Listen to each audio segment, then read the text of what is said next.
Un cordial saludo a los amigos y amigas de Aclarando Conceptos. Con la reciente reducción de homicidios, cada día es más difícil presentar mediáticamente una situación desastrosa con respecto a dicha delincuencia, y aún usando el maquillaje de la información y la manipulación de los datos. Y aunque los más radicales empezaron insistiendo en ello, y de vez en cuando también sacan algo de eso, y han seguido pintando la situación delincuencial como que continuaba crítica, aceptan ya que la situación ha mejorado, al menos por ahora. El hecho de que el día sábado 14 de abril no hubo ningún asesinato en todo el país, aunque un medio anunció que hubo uno, pero realmente fue un acto de violencia extrema que se realizó el viernes y el paciente falleció a la 1 de la mañana del sábado. Y el domingo 15 de abril únicamente 2 asesinatos, dejó el manejo mediático de la delincuencia a un plano secundario.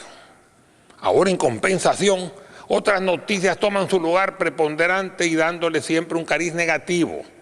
Y así se repiten a través de informaciones, de entrevistas, artículos periodísticos, manifiestos públicos y análisis de destacados, aunque repetitivos, analistas, generalmente los mismos de siempre. Diferente al próximo pasado, ahora prácticamente todos coinciden, aún no siendo todos de derecha, al menos no reconociendo serlo. Esta repetición continua desde una perspectiva diferente al pasado, los mismos hechos pero con un análisis y conclusión diferente, pretendiendo formar así nuevos paradigmas. Lamentablemente no hemos visto planteamientos alternativos que nos permita comparar y encontrar la verdad, ya que todos plantean lo mismo y las voces disidentes no se publican o se mantienen diluidas ante la avalancha de análisis prefijados como fotocopias. A continuación, lo que los medios afirman, aunque yo no estoy de acuerdo con ellos. Primer paradigma: las negociaciones en la Asamblea Legislativa son incorrectas. Otros mencionan nefastas, inmorales, ilegales, en contubernio, anticonstitucionales, antiéticas, etc. Segundo paradigma: la elección del fiscal general de la República y de los magistrados de la Corte Suprema de Justicia con la actual Asamblea Legislativa por unos meses anticipadas no es ético ni legal. Si respeta la voluntad popular y aunque se hacía y se permitía en el pasado, no se justifica hacerlo ahora. Tercer paradigma: los diputados de la Asamblea Legislativa tienen que ser leales al partido que los llevó en la elección y el cambio de partido o votar diferente a la línea partidaria es antiético e ilegal.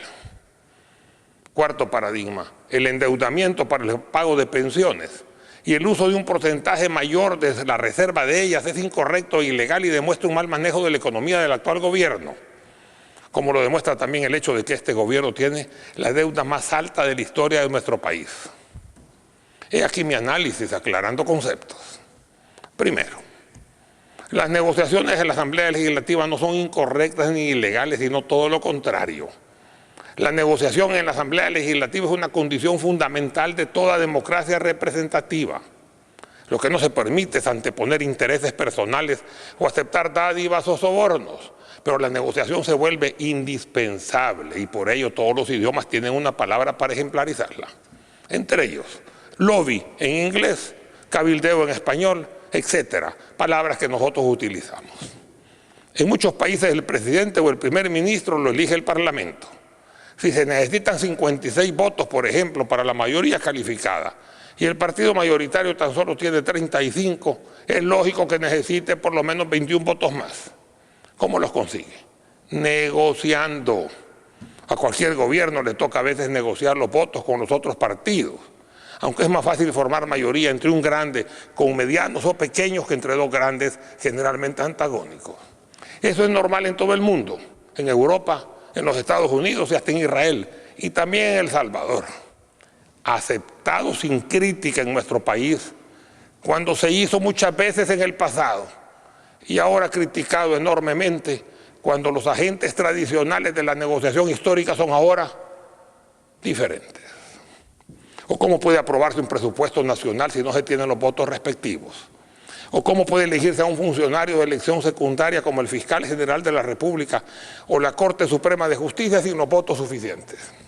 Toda votación en una Asamblea Legislativa que no sea una dictadura de partido único necesita negociar. Las elecciones del próximo fiscal general de la República y de 1/3 de los magistrados de la Corte Suprema de Justicia tienen que ser negociadas. el frente con Gana y PCN en la actual Asamblea Legislativa o el frente con Arena en la próxima. No se puede alegar que ese proceso de negociación era fraudulento en el pasado y que ahora, para beneficio de la democracia, deben evitarse esas prácticas deleznables. Ese es un doble patrón. El resultado es claro. Sin negociación en cualquier ente colegiado multipartidista no se puede gobernar. Y esto no es cosa solo del pasado, sino que tiene que ser cosa del presente y también del futuro. Y tiene que aprovecharse el momento, si la ley lo permite, cuando se disponga de la mayoría necesaria y no arriesgarse a un entrampamiento posterior. Segundo, no existe ninguna restricción legal para que la actual Asamblea Legislativa o la siguiente elija al fiscal general de la República o a los magistrados de la Corte Suprema de Justicia. Ya se hizo en el pasado. Y nadie de la sociedad civil, o de la Corte Suprema de Justicia, o de los medios, o los analistas, o las asociaciones de abogados y los centros o tanques de pensamiento protestaron. Y aceptaron todos de ese modo pasivamente el proceso.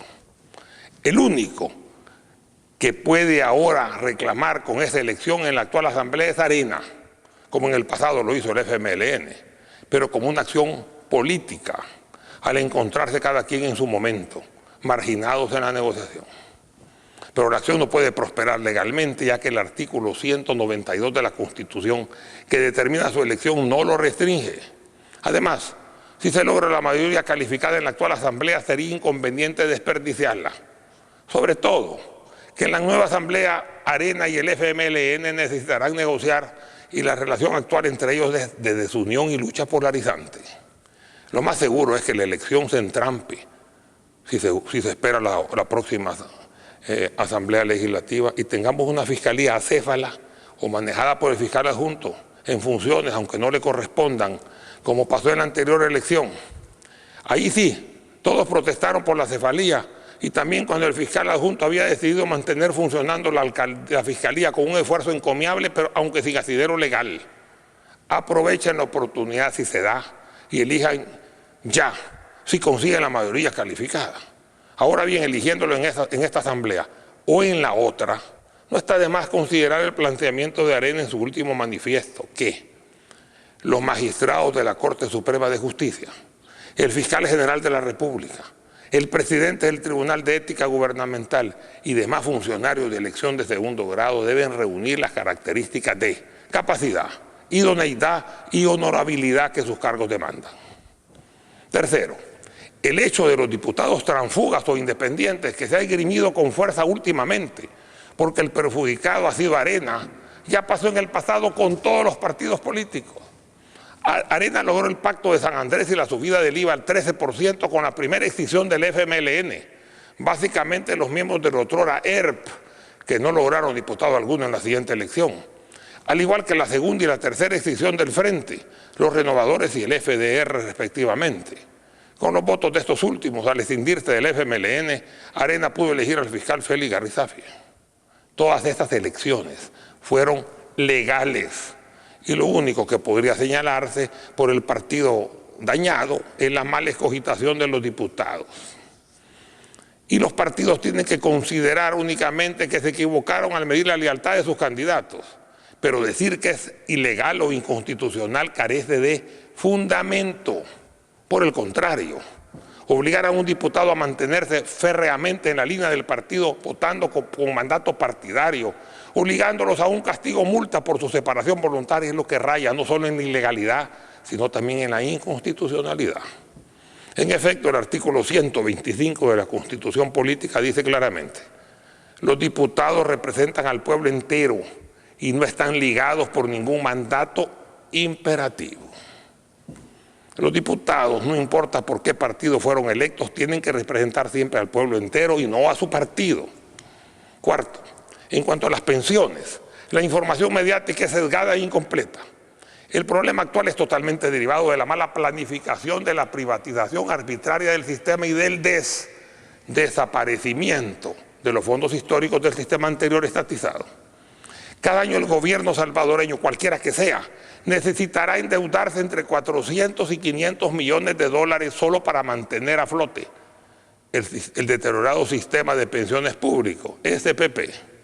El problema tiene dos raíces. Primero, la ineptitud y corrupción histórica en el manejo de pensiones del sistema estatal. Y segundo, en la mala negociación a la hora de diseñar y entregar el nuevo sistema de ahorro para pensiones que está a cargo de las administradoras de fondos de pensiones AFP de carácter privado. La carga del gobierno, de cualquier gobierno, es onerosa e imposible de sobrellevar por mucho tiempo.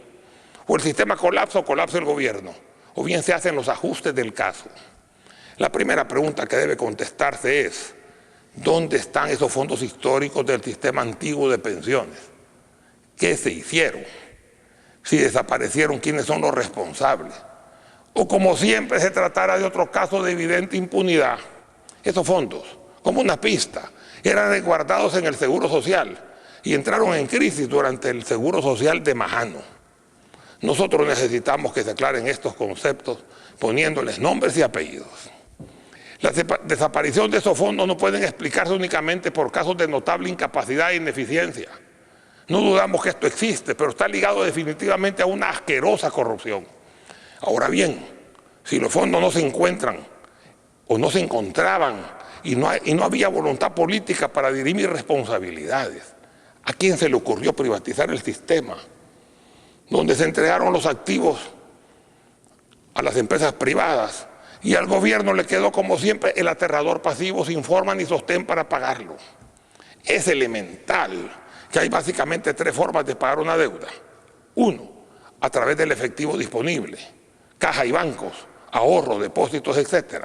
Segundo, a través de nuevos ingresos realizando activos, entre ellos cuentas por cobrar. Tres, a través de préstamos. Si caja y bancos está a cero y no se tiene capacidad para endeudarse, ¿cómo se entregó la única oportunidad que se disponía de pagar los compromisos a través de los nuevos ingresos? Y eso es lo que el gobierno hizo a través de las AFP. Entregó a ellas los afiliados jóvenes, los que cotizarán por mucho tiempo antes que les toque pensionarse, y el Estado se quedó con el pasivo. Los viejos ya jubilados o aquellos próximos a jubilarse y que prácticamente no cotizan o dejarán de hacerlo en el corto plazo. Y fuera de entregarles el negocio a las AFP privadas, también quedó en deberle la carga financiera de las pensiones ya entregadas. El sistema pudo haber funcionado si existieran los fondos originales, pero al no existir, se tenía que idear algo diferente, con derechos y deberes compartidos o con pasivos y activos combinados. Es de aclarar, sin embargo, que la culpa no es necesariamente de los operadores privados, sino del diseño gubernamental del sistema elaborado en gobiernos anteriores. Como ya lo he dicho en Aclarando Conceptos, en varios programas, la empresa privada es eficiente y se constituye básicamente para ganar dinero y ganará cuanto se le permita. De todas formas, el sistema de pensiones tiene que reformarse, ya que el gobierno no puede endeudarse permanentemente, ni este ni ningún otro. En otras palabras, la mayoría de las pensiones las paga el gobierno, pero la mayoría de los ingresos van para las actuales AFP, que paga pocas pensiones porque la mayoría son jóvenes. El pasivo es así del Estado, que el gobierno tiene que pagar. ¿Cómo? Prestando. El activo le queda a la AFP, quien lo administra y cobra una comisión por ello. Para conseguir este financiamiento, incluso el gobierno anterior utilizó la figura de un fideicomiso y obtuvo un 30% de los fondos previsionales. El actual gobierno obtuvo un 15% adicional, llegando así al 45%. Aunque en su momento se le aplicó al actual gobierno el total acumulado sin explicar su origen. Así se hace también con la deuda externa, presentándolo como el gobierno más endeudado de la historia. También el próximo será más endeudado que este, y así sucesivamente, ya que la deuda nueva se acumula cada año con el saldo anterior.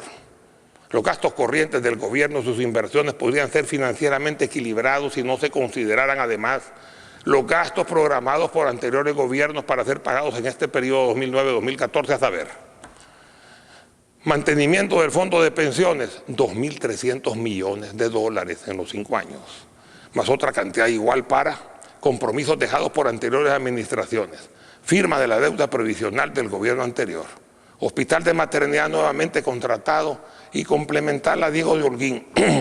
Ambas obras representan la incapacidad y la falta de honradez más visible del gobierno anterior. Y además, el manejo de la deuda externa, históricamente contratada, un total de 4.600 millones de dólares extras aproximadamente que aparte de los nuevos préstamos para nuevos empréstitos y compromisos, que este gobierno o cualquier otro que hubiera sido elegido tendría y tiene que pagar. Sin embargo, a la hora de encontrar o de contar la historia, el culpable es el actual gobierno, cuando su función en este monto específico es pagar los platos que otros rompieron. Esto no era inesperado. Lo que sí me extraña es que el actual gobierno no explica con palabras sencillas esta situación. Y las pocas veces que los funcionarios van a la TV, el público se queda siempre con la duda o confundido con la propaganda apabullante de la oposición. Rara vez el canal 10 oficial es motivo de cogitación por la teleaudiencia y los comentarios de la prensa escrita o televisiva de los funcionarios públicos son escasos y generalmente ineficaces. Y así se crean estos nuevos paradigmas y se crearán otros.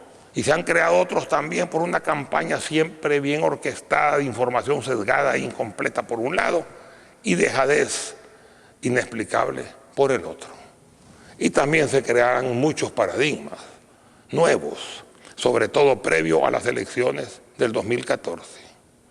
En este proceso repetitivo de nuevos paradigmas y nuevos señalamientos, ocupando la mentira o la media verdad, yo no sé, sin embargo, que es más indicativo si es malo el que abusa de ti o tonto el que se deja. Muchas gracias.